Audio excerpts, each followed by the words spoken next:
Before you watch this video, make sure you're alone, turn off the lights, and understand one thing clearly: these stories were not written to entertain you. They were written to follow you. Tonight, you're going to hear about a house where the basement breathes, where walls expand and contract like lungs, and families vanish without a sound. You'll hear about an attic that whispers in the voice of people you once loved, not to scare you, but to convince you to come closer. One story is about a radio station that doesn't broadcast music anymore. It broadcasts people, trapping their voices forever once they listen too long. Another is about mirrors that don't just reflect you, they remember you, learning your thoughts, your regrets, and eventually replacing you without anyone noticing. You'll hear about something that walks behind people at night, not chasing them, not attacking them, just patiently learning how to be them. About a hospital night shift where the patients are never discharged, and the nurses never leave. There's a story about a child who talks to a man living inside the walls, a man who's been listening for decades, waiting for someone small enough to trust him. A road that never lets drivers reach the end, no matter how far they go. An online chat room that knows what you're thinking before you type it. And a house that doesn't shelter its owners, it finishes them. These aren't jump scare stories. They're the kind of horror that creeps in slowly, the kind that feels possible, the kind that stays with you when the video ends. So if you enjoy dark, disturbing horror like this, subscribe to the channel, like this video, comment which story affected you the most, and share it with someone who thinks they're not afraid of the dark. Because the more you listen, the closer these stories feel. Now take a deep breath, and let's begin. Story 1: The basement that breathed. The house was cheap for a reason. Mark and Allison Turner didn't care. They were exhausted. 2 kids, 1 income, rent climbing every year in Ohio. When they found a 3-bedroom house listed far below market price, they convinced themselves they were lucky. The realtor avoided eye contact. "There's a basement," she said. "You don't have to use it." That should have been the warning. The first night the house felt wrong, not cold, not haunted, just aware. Allison woke at 2:17 a.m. to a sound she couldn't place. A soft inhale, then an exhale, slow, wet. She thought Mark was snoring, but Mark was silent. The sound came from below the floor. Breathing. The basement door was old wood, painted white so many times it stuck to the frame. Mark forced it open the next morning. The smell hit first. Not rot, not mold, something organic. The stairs descended into darkness that seemed thicker than shadow. Mark flicked the light switch. Nothing. "No bulb," Allison said quickly. "We'll deal with it later." But the basement had already noticed them. By the 3rd night, the breathing returned. Long, patient. Their son Jacob said something that morning over cereal. "Daddy, the floor talks when it's dark." No one laughed. The smell spread, metallic, sweet, like blood left in the sun. Mark went down alone this time, flashlight shaking in his hand. The beam caught something carved into the concrete wall. Names, hundreds of them, scratched so deep they couldn't be washed away. Some were crossed out, some were circled. At the far wall was a door, not part of the house. It looked grown, not built. The breathing came from behind it. That night the basement door opened by itself. The breathing was louder now, closer. Allison woke to whispering beneath her bed. Not words. Begging. Jacob disappeared on the 7th night. No scream, no sound, just gone. The basement door was open. The breathing was gone. Satisfied, police searched for weeks. They never found the door, they never found Jacob. But years later, another family moved in. Cheap house, nice neighborhood, and the basement still breathes. Story 2: The voice that called from the attic. Everyone in the small town of Pine Hollow, West Virginia, knew the Carter house was empty. Yet somehow it was never quiet. And when Evelyn Moore moved in after her divorce, she told herself the sounds were just old wood settling, just wind pressing against rotten beams, just imagination born from loneliness. But on the first night she heard her name whispered from above the ceiling, slow and careful, as if the voice were tasting it, and she froze in bed listening as the whisper repeated, closer now, more confident, until she realized it was coming from the attic. Yet somehow it was never quiet, and when Evelyn Moore moved in after her divorce, she told herself the sounds were just old wood settling, just wind pressing against rotten beams, just imagination born from loneliness. But on the first night she heard her name whispered from above the ceiling, slow and careful, as if the voice were tasting it, and she froze in bed listening as the whisper repeated, closer now, more confident, until she realized it was coming from the attic, minutes before death. And after that night the voice never stopped, sometimes whispering, sometimes crying, sometimes screaming Evelyn's name so loudly the walls vibrated. Yet whenever she climbed the ladder and pushed open the attic door, the space was empty, coated in dust and spiderwebs, with no footprints, no hiding places, only a dark stain in the center of the floorboards shaped vaguely like a human body. And over the weeks the voice began asking for things, small things at first, asking her to bring old photographs, jewelry, locks of hair, telling her it was cold and alone, telling her it couldn't remember who it was anymore. And Evelyn, exhausted and unraveling, obeyed, leaving the items at the top of the ladder, only for them to vanish by morning. And the voice grew stronger, clearer, wronger, no longer perfectly mimicking her mother but stretching her tone into something twisted, laughing at memories, mocking pain. And one night it asked Evelyn to come up and stay, asking her to bring old photographs, jewelry, locks of hair, telling her it was cold and alone, telling her it couldn't remember who it was anymore. And Evelyn, exhausted and unraveling, obeyed, leaving the items at the top of the ladder, only for them to vanish by morning. And the voice grew stronger, clearer, wronger, no longer perfectly mimicking her mother but stretching her tone into something twisted, laughing at memories, mocking pain. And one night it asked Evelyn to come up and stay, fingernails torn and bloody, whispering apologies to the ceiling. And when officers forced open the attic for the first time in decades, they discovered not a body, but dozens of them, layered beneath the floorboards, women of different ages, all missing persons from surrounding counties, all with their mouths sewn shut and their throats crushed inward as if something had climbed inside them and learned how to speak by breaking them. And written across the attic beams in dried black stains were thousands of names, all crossed out except one, freshly carved, deep and jagged, still wet, reading Evelyn. And when the house was later demolished, workers reported hearing screaming from inside the debris, begging not to be left alone, using voices that didn't belong to the dead.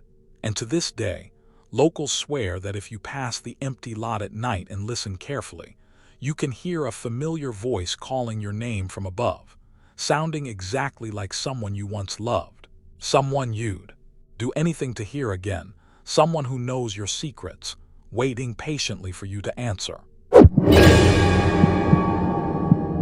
Story 3. The Last Broadcast. The night Daniel Reyes took the overnight shift at a failing AM radio station in rural Arizona, he thought the job would be quiet, just static-filled hours and automated music until sunrise. But at exactly 1:33 a.m., the emergency broadcast system activated by itself, cutting through the music with a long, piercing tone that made his teeth ache. And when he checked the console, no alerts had been issued, no storms, no warnings, yet a voice followed the tone, calm and intimate, speaking directly into his headphones as if it were inches from his ear, calling him by name and thanking him for listening. And Daniel laughed nervously, assuming it was a prank or a technical glitch, until the voice began describing the room he was sitting in, the coffee stain on the desk, the flickering fluorescent light above him, and the photograph of his sister taped to the wall. And then it said something worse, something impossible, recounting a memory from Daniel's childhood that had never been spoken aloud. And the voice explained it was the station itself, that the building had been listening for decades, absorbing confessions, prayers, threats, suicide notes whispered into late-night call-ins, and that tonight it was Daniel's turn to be heard. And as the hours passed, callers began flooding the lines, Not living people, but recordings of voices from old tapes, voices of the dead replaying their final moments, begging for help, screaming as unseen things approached them, describing rooms Daniel could see through the studio window, hallways that no longer existed. And when he tried to shut the system down, the power failed, but the broadcast continued, echoing from every speaker in the building, the walls vibrating with words that felt like fingers pressing into his skull.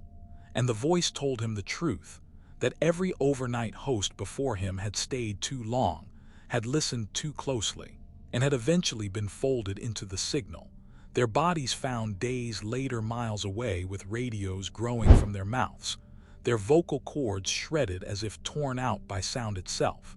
And as panic took over, Daniel realized the voice was no longer speaking alone, but layered with dozens of others, harmonizing, overlapping, building toward something vast and hungry, explaining that signals travel forever, that once something hears you, it never forgets you, and the final broadcast would need a human anchor to carry it forward.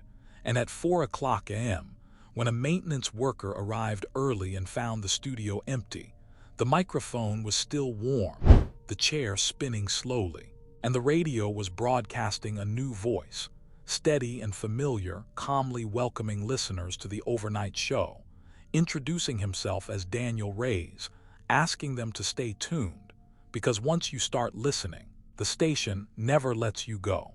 Story 4. The Mirror That Remembered. When Clara Bennett inherited her aunt's house in northern Maine, she expected grief and dust, not fear. Yet from the moment she stepped inside the narrow Victorian home, she felt watched by something patient and old, something that had learned the rhythms of loneliness, and the source of that feeling seemed to follow her wherever she went, always just behind her reflection, because every mirror in the house was original, tall and slightly warped, and no matter where she stood, her reflection always lagged a second too long, blinking after she blinked, smiling after she stopped. And at first Clara blamed exhaustion, jet lag, stress. But the mirrors began showing things she wasn't doing, like tilting her head at unnatural angles, pressing her palms flat against the glass from the inside, silently mouthing words she couldn't hear. And one night while brushing her teeth, she noticed faint fingerprints appearing on the mirror's surface, forming slowly as if invisible hands were pushing outward. And when she wiped them away, new ones appeared, smaller, overlapping, desperate. And Clara found her aunt's journals hidden beneath a loose floorboard, filled with frantic entries about reflections that didn't belong to her, about faces appearing behind her own, about how mirrors don't reflect light but memory, and how once a mirror has watched you long enough, it starts to remember you better than you remember yourself. And over days the reflections grew bolder, acting independently, replaying moments Clara had forgotten, mistakes she regretted, cruel thoughts she'd buried, and worst of all, moments that had never happened, memories of rooms she'd never been in, people she'd never met, events she swore she'd never lived, yet they felt real, heavy, emotional. And the reflections would cry when she wasn't crying, would stare with hatred when she felt calm. And eventually they began knocking, a soft tapping from inside the glass that followed her from room to room, growing louder at night, accompanied by whispers promising relief, promising rest, promising that if she just let go, the reflection could take over.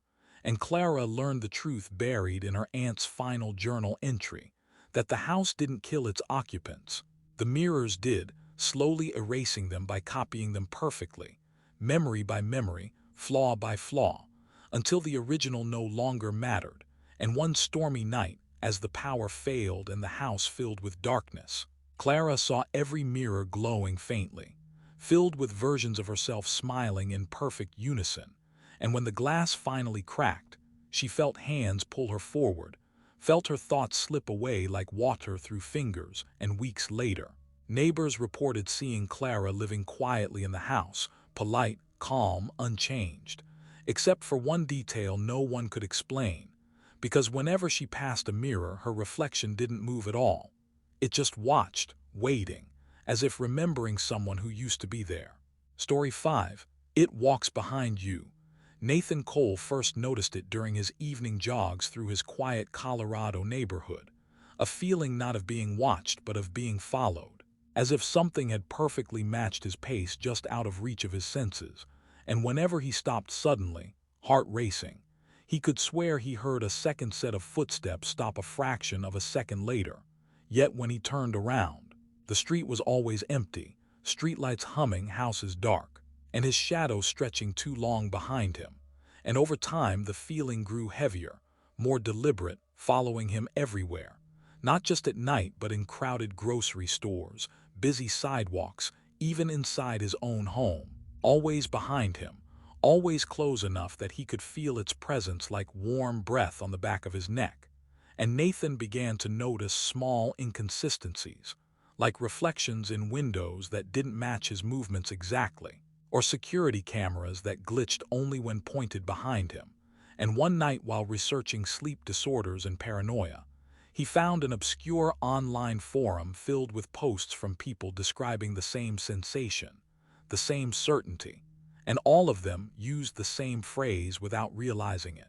It walks behind you, and the posts ended abruptly, accounts abandoned mid-sentence, and as days passed, Nathan started losing time, entire hours vanishing with no memory of what he'd done, waking up exhausted with dirt under his fingernails and bruises along his spine, as if fingers had pressed there too hard. And his phone began recording videos on its own, blurry footage of empty hallways and dark streets, always focused on the space directly behind him. And in one clip, just for a single frame, there was a shape, tall and thin, mimicking his posture perfectly, its face turned away as if refusing to be seen. And the realization hit Nathan slowly and horribly, that the thing wasn't chasing him or stalking him. It was studying him, learning how he moved, how he thought, how he breathed, waiting for the moment it could step forward and take the place he left open every time he forgot himself. And on the final night, as Nathan sat alone in his apartment with every light on, he felt a hand settle on his shoulder from behind, impossibly gentle, impossibly familiar. And the last message he ever posted online read simply, "I turned around." His coworkers welcomed him back after his unexplained absence, remarking that he seemed healthier, calmer, more focused than ever, though no one could explain why he never sat with his back to a wall anymore, or why, when he walked away, people sometimes felt the unsettling urge to check behind themselves, just to make sure they were still alone. If these stories are disturbing you, make sure you subscribe to the channel, like this video, comment your thoughts below, and share it with someone who thinks horror is just fiction, because the darkest stories are the ones that stay with us. Story 6. The Nurse Owen Night Shift Sent. Mercy Hospital officially closed its West Wing years ago after a series of unexplained patient deaths. Yet when Laura Mitchell was hired as a traveling nurse in Illinois and assigned overnight shifts, she was told staffing shortages required her to check those empty halls every 2 hours, just to make sure no equipment had been left behind. And the first night she walked those corridors, she noticed the call lights glowing faintly behind locked doors, even though there were no beds, no patients, and no power routed to that section. And when she asked the charge nurse about it, the woman only frowned and said the lights had always done that, advising Laura not to answer them, because answering meant acknowledging someone was there. And at first Laura followed the rule, passing the lights with her eyes forward, but she began to hear sounds, slow dragging footsteps, IV poles rolling, the soft rhythmic beeping of heart monitors that hadn't been plugged in for years, and the smell hit her next, antiseptic mixed with decay, like wounds that never healed. And one night a call light began flashing directly in front of her, accompanied by a weak voice calling her name, not nurse, not help, but her full name, pronounced exactly the way her late grandmother used to say it. And against policy and instinct, she pushed the door open to find a fully furnished hospital room that should not have existed, spotless and lit, with a patient lying in the bed whose face was obscured by shadow. And the patient whispered that it hurt, that no one ever finished their care, that the night nurse always disappeared. and Laura felt her body moving on autopilot, checking vitals on a chart that listed dozens of names, all crossed out except hers. And when she noticed the patient's wristband bore her own birth date, panic surged. But the door behind her was gone, replaced by a blank wall, and the patient's face finally came into the light, revealing not a monster but Laura herself, older, hollow-eyed, skin gray and thin, smiling weakly and thanking her for finally showing up, explaining that every nurse who worked nights eventually took their place in the bed, trapped between shifts, tending to the forgotten forever. And when morning staff arrived later that day, they found Laura's badge neatly placed on the nurse's station, her locker untouched, and in the west wing a new call light blinked steadily, waiting for someone kind enough, tired enough, or curious enough to answer it. Story 7. MY's son talks to the man inside the WALLS. I first noticed something was wrong when my 5-year-old son Caleb began pausing in the middle of conversations, tilting his head as if listening to someone standing just out of sight. And when I asked who he was talking to, he smiled and said it was the man who lived in the walls. A harmless-sounding answer I tried to dismiss as imagination, until Caleb started repeating things the man told him, things no child should know, like the exact date my father died before Caleb was born, or the fact that the previous owners of our Texas home had sealed off a room after something went wrong inside it. And at night I heard soft tapping echo through the drywall, slow and deliberate, moving from room to room as if something were crawling just beneath the surface. And Caleb began sleeping pressed against the wall, whispering back and forth with it for hours, saying the man was lonely and broken, and only needed a little help getting out. And I noticed small cracks forming in the plaster near Caleb's bed, hairline fractures that widened each morning, oozing a faint dark moisture that smelled like rust. And when I confronted Caleb and told him to stop talking to the walls, he cried harder than I'd ever seen and begged me not to make the man angry because he had already started peeling his fingers. And that night I woke to a wet tearing sound and felt vibrations through the floor, like someone pulling themselves forward inch by inch. And I followed the sound to Caleb's room, where the wall behind his bed bulged outward unnaturally, stretching as if something were pressing its face from the inside. And through the thinning drywall I saw an eye open, bloodshot and frantic, staring directly at me, while a voice whispered from everywhere at once that it had been trapped there for decades, listening to families come and go, learning how to sound human, waiting for a child kind enough to listen. And when police later responded to my hysterical call, they found Caleb unharmed but catatonic, his room torn open to the studs.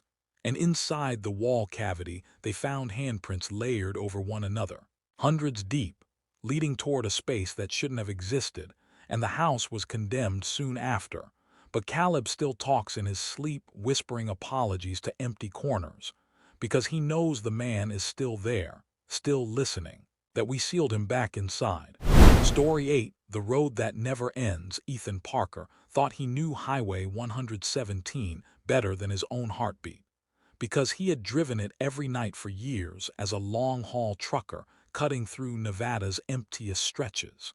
But the night the road refused to let him leave began like any other, with endless darkness and the hum of tires on asphalt, until he realized the mile markers had stopped changing, the same cracked sign reading 117A passing his headlights again and again, no matter how long. He drove, and at first he blamed fatigue, blinking hard, slapping his face, checking the GPS that insisted he was moving forward at 65 miles per hour, yet showed no progress. And then the radio crackled to life without warning, cycling through voices mid-sentence, panicked voices, begging voices, drivers screaming about breakdowns, accidents, something in the road. And Ethan noticed something worse, shapes standing far ahead in the headlights, unmoving silhouettes that vanished whenever he got close, leaving behind dark smears that looked like skid marks soaked too deep into the pavement. And as hours stretched into something shapeless and wrong, Ethan began passing abandoned vehicles, cars, trucks, even a school bus, all parked neatly along the shoulder with doors open and no sign of struggle except for deep scratches on the interiors. Fingernail marks dug into metal, as if passengers had tried to climb inside their own vehicles too. And when Ethan finally stopped his truck, the silence pressed in so hard his ears rang, and he heard footsteps circling him slowly, patiently. Footsteps that never crossed into the light, and the radio spoke again, this time in his own voice, calmly explaining that Highway 117 was hungry, that it fed on travelers who kept going when they should have turned back, that every road eventually learns how to trap what depends on it. And when Ethan ran, the darkness followed, stretching the road endlessly beneath his feet. And weeks later, a search party found his truck idling on the shoulder, perfectly intact, but the driver's seat empty and the pavement around it worn thin and polished smooth, as if countless feet had paced there for years, trying desperately to remember how to leave. Story 9. The Online Room.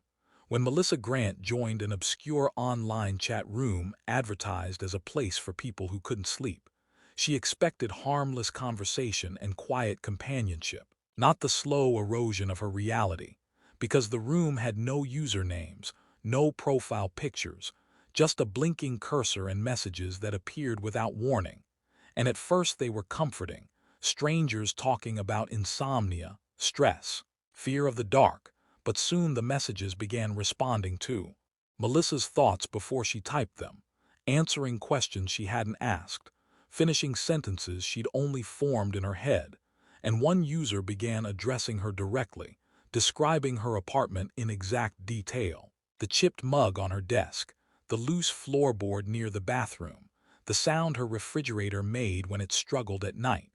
And when Melissa tried to leave the room, the browser wouldn't close, her computer freezing, while messages flooded the screen explaining calmly that the room wasn't online, that it existed in the space between attention and loneliness, feeding on people who stared too long into the glow of their screens at night. And as hours passed, Melissa realized she could no longer hear the outside world.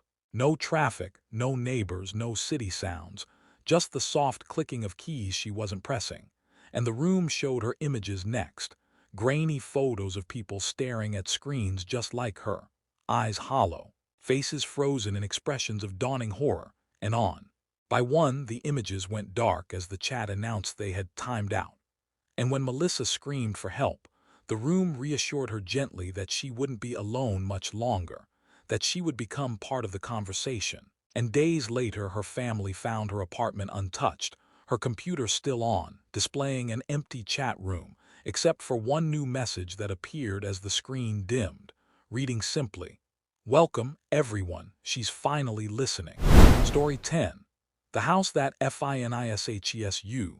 The house at the end of Willow Lane was known for being unfinished, with exposed beams, missing doors, and half-built rooms that no contractor ever seemed able to complete. Yet when Andrew and Lisa moved in, they believed they could fix it, unaware that the house didn't want to be repaired, it wanted to be completed.